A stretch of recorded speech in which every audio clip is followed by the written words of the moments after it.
Dear students, आज मैं आपको पाठ 16 भीड़ में खोया आदमी पढ़ाऊँगी। यह एक कहानी है जो श्री लीलाधर शर्मा परती द्वारा लिखी गई है। इस कहानी में श्री लीलाधर शर्मा ने अपने मित्र के बारे में चर्चा की। उन्होंने बताया है उनका एक अभिन्न मित्र में से एक घनिष्ठ एक पक्का मित्र बाबू श्यामलाकांत है। वह बहुत सीधा साधा परिश्रमी ईमानदारी है, किंतु वह अपनी निजी ज़िंदगी में बहुत ही लापरवाह है। उनकी उम्र उनसे कम है, किंतु अपने घर में बच्चों की फ़ौज खड़ी कर ली है। मतलब उनके बहुत सारे बच्चे हैं। पिछली गर्मियों में मुझे उनकी लड़की के विवाह में जाना था। 15 दिन पहले ही मैं आरक्षण कराने के लिए स्टेशन गया। आरक्षण मीन्स रिजर्वेशन होता है। वहाँ पहले से ही लोगों की लंबी कतार लगी थी, मीन्स लंबी लाइनें लगी हुई थी। घंटों प्रतीक्षा मीन्स इंतज़ार करने के बाद जब मेरी बारी आई, तब पता चला कि किसी भी गाड़ी में कोई भी जगह खाली नहीं है। जाना तो आवश्यक था, इसलिए मैं बिना रिजर्वेशन की ट्रेन में ही निकलने का निश्चय किया।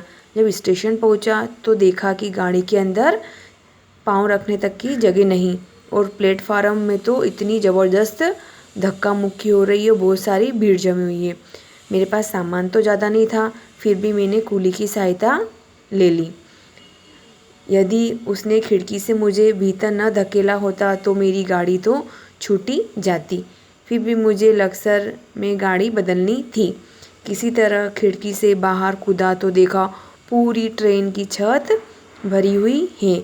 सोचता हूँ अपने प्राणों की भीषण संकट में डालकर, भीषण मतलब घने संकट में डालकर कौन ऐसा है जो ट्रेन की छत पर यात्रा करने के लिए मजबूर हो जाएगा।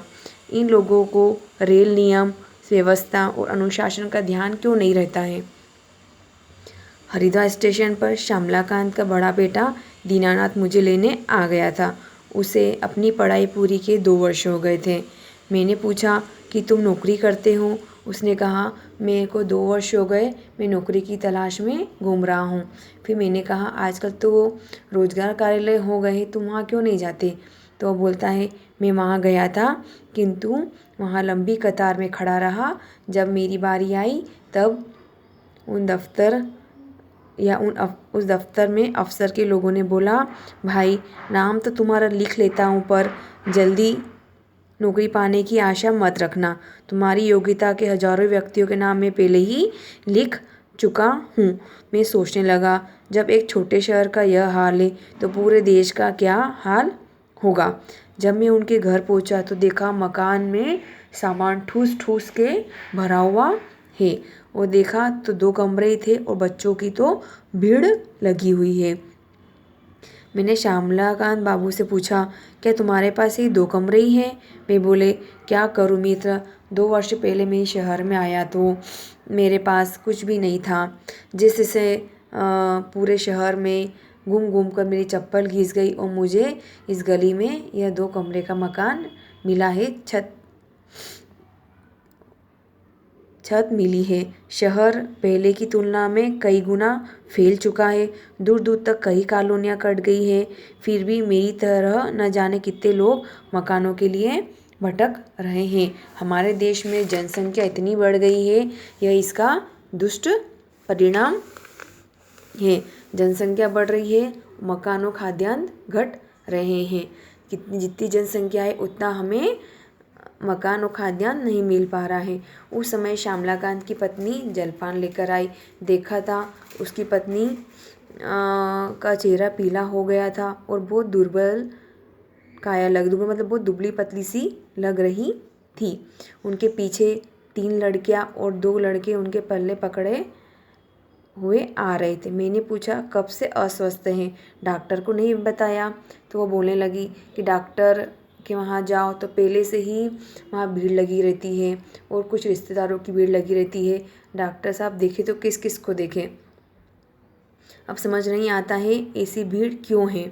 अब यह देखिए न, मेरी तबीयत भी बहुत ढीली हो गई है। सोचा था विवाह में नए कपड़े सिला लेंगे, पर दर्जी के यहाँ जाते हैं तो वह बोलते हैं पहले से ही मेरे पास बहुत सारे कपड़ों का ढेर है। अब मजबूरी में क्या करें। पहले ग्राहक का स्वागत होता है हर जगह, अब उससे भी चिरोरी सी करनी पड़ती है, मतलब हर काम में कंजूसी करनी पड़ती है। अब फिर भी समय पर काम नहीं हो पाता है। दुकान पहले से कहीं अधिक खुल गई है, फिर भी न जाने क्यों लंबी लंबी लाइनों में लगना पड़ता है और ग्राहकों की बहुत भीड़ लगी रहती है।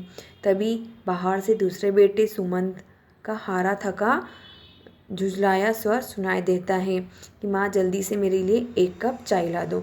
आज पूरा दिन राशन की दुकान पर हो गया है, फिर भी मुझे पूरा राशन नहीं मिल पाया है। जब तक मेरा नंबर आता तब तक राशन उनके यहाँ कम हो गया था।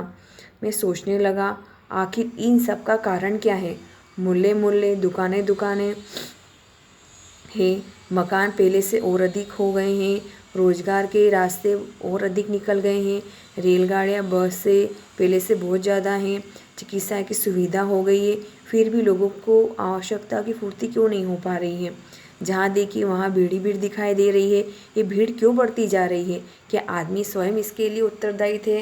उत्तरदायित्व का मतलब क्या होता है? जिम्मेदार है। क्या आदमी स्वयं बढ़ती हुई जनसंख्या का जिम्मेदार है?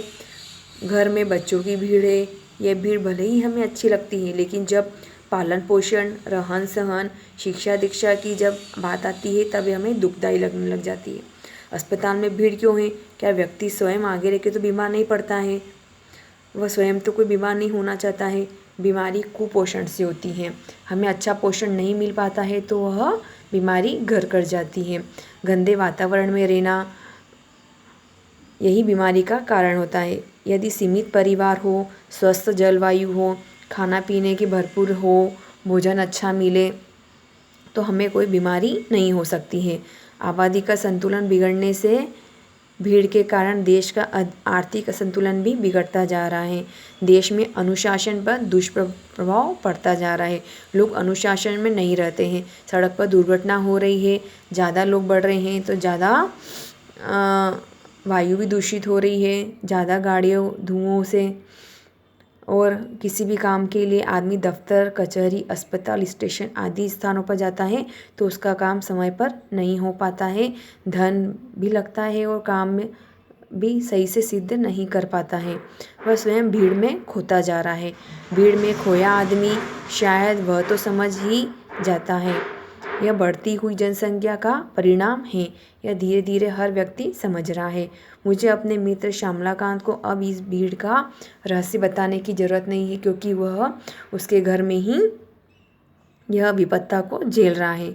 ऐसा लगता है कि यदि समय रहते हमारा देश अभी भी नहीं चाहता तो श्यामलाकांत बाबू की तरह परिवार भी बढ़ता ही जा रहा है। अगर वह दिन दूर नहीं जब स्वयं इस भीड़ में और इससे पैदा होने वाली समस्या पूरी तरह हो जाएगी। इसलिए हर व्यक्ति को चाहिए कि वह जनसंख्या पर नियंत्रण रखे।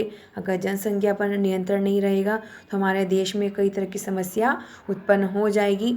न जाने हमें आगे और किन किन समस्याओं का सामना करना पड़ेगा। इसलिए व्यक्ति को चाहिए कि वह इस बढ़ती हुई जनसंख्या पर नियंत्रण रखे, जिससे देश और इस देश में रहने वाले लोग आसानी से अपना जीवन यापन कर सकें। धन्यवाद।